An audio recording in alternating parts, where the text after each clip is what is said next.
For healthy food, we need a healthy plant. So how do we protect it from attack? There's some things that a farmer can do in terms of how they grow the plant, but they also need the equivalent of the medicines that we have, and those are crop protection products. And a crop plant, like this one, is really vulnerable.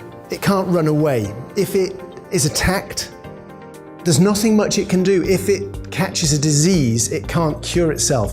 With crop protection products, at the kernel of them, there's the active ingredient. The active ingredient is normally a molecule or maybe more than one molecule that is precisely designed to kill a pest or a weed or a disease or solve a problem. It may actually solve a stress that the plant is under.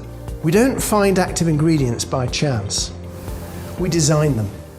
They have to be safe to operators and consumers. They've got to be safe to the environment. They've got to be really effective in use, easy to use.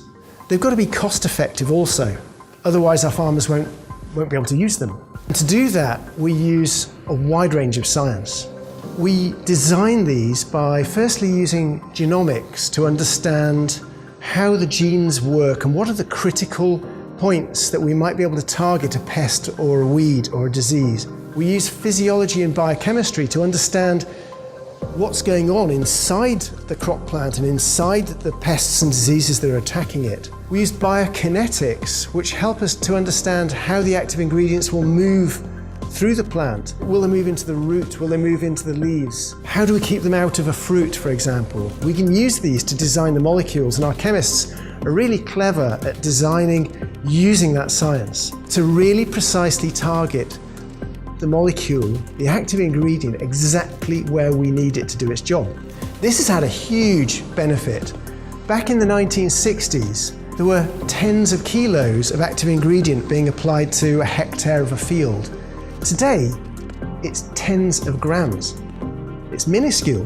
Because of this precision, over the last 30 years, we've lost 30% of active ingredients globally because they no longer work effectively or they no longer meet societal expectations. When we're designing now, I'm not designing for what we need now, what our farmer needs today. I'm thinking 10, 15, 20 years into the future. What will they want? What will my kids want?